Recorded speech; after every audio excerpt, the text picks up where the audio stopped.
കേരളത്തിലെ സാഹിത്യശാഖയ്ക്ക് നിരവധി മഹാരഥന്മാരായ സാഹിത്യ നായകരെ സംഭാവന ചെയ്ത പൊന്നാനിയിൽ ഉറൂബിന്റെ നാമധേയത്തിൽ പ്രവർത്തിക്കുന്ന പൊന്നാനി നഗരസഭ പബ്ലിക് ലൈബ്രറിക്ക് പുതിയ കെട്ടിടമുയരുന്നു. നിർമ്മാണോദ്ഘാടനം വ്യാഴാഴ്ച MLA P. നന്ദകുമാർ നിർവഹിക്കും. കേരളത്തിലെ സാഹിത്യശാഖയ്ക്ക് നിരവധി മഹാരഥന്മാരായ സാഹിത്യ നായകരെ സംഭാവന ചെയ്ത പൊന്നാനിയിൽ ഉറൂബിന്റെ നാമധേയത്തിൽ പ്രവർത്തിക്കുന്ന പൊന്നാനി നഗരസഭ പബ്ലിക് ലൈബ്രറിക്ക് പുതിയ കെട്ടിടമുയരുന്നു. ലൈബ്രറിയുടെ കെട്ടിട ഉദ്ഘാടനം വ്യാഴാഴ്ച വൈകിട്ട് 6:30 P. നന്ദകുമാർ MLA നിർവഹിക്കും. 2 നിലകളിലായി 2000 സ്ക്വയർ ഫീറ്റിലാണ് ലൈബ്രറി കെട്ടിടം നിർമ്മിക്കുക. താഴത്തെ നിലയിൽ ലൈബ്രറിയും മറ്റ് ആവശ്യങ്ങൾക്ക് ഉപയോഗിക്കാവുന്ന തരത്തിലുള്ള കോൺഫറൻസ് ഹാളും നിർമ്മിക്കും. 170 പേർക്ക് ഇരിക്കാവുന്ന മൾട്ടിപർപ്പസ് ഹാൾ മുകൾ നിലയിൽ സജ്ജീകരിക്കും. 80 ലക്ഷം രൂപ ചിലവിലാണ് കെട്ടിട നിർമ്മാണം പൂർത്തീകരിക്കുക.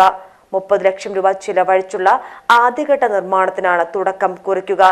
ഡിജിറ്റൽ ലൈബ്രറി, നഗരസഭ റഫറൻസ് ലൈബ്രറി എന്നിവ ലക്ഷ്യമിട്ടാണ് നൂതനമായ ലൈബ്രറി കെട്ടിടം ഉയരുക.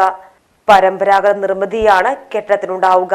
പൊന്നാനിയിലെ കുട്ടികൾക്കുള്ള കലാപരിശീലന കേന്ദ്രമായും ആർട്ട് കഫേയായും കെട്ടിടത്തെ മാറ്റും. പൊന്നാനിയിലെ സാംസ്കാരിക പരിപാടികൾ നടത്തുന്ന ഇടമാക്കി മാറ്റുക എന്നതാണ് ലക്ഷ്യം.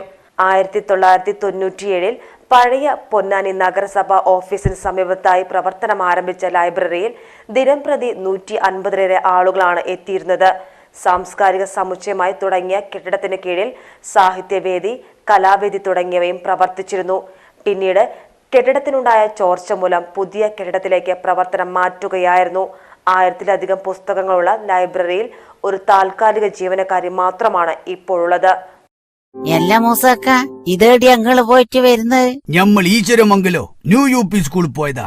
എന്റെ ചെറുമോളാട് ചേർത്ത് ആടെ LKG UKG ഉൾപ്പെടെ 7ാം ക്ലാസ് വരെ അഡ്മിഷൻ സൗജന്യ. എന്തെങ്കിലും സംശയം ഉണ്ടെങ്കിലേ 95 67 22 63 15 ഈ നമ്പറിൽ വിളിച്ചാ മതി. നമ്മളെ സ്കൂൾ മാനേജർ വത്സം മടത്തിലിന്റെ നമ്പറാ. Eswaramangalam new UP school Ponnani മറക്കണ്ട കേട്ടാ. ഇന്ന് തന്നെ പോയി അഡ്മിഷൻ എടുത്തോളേ.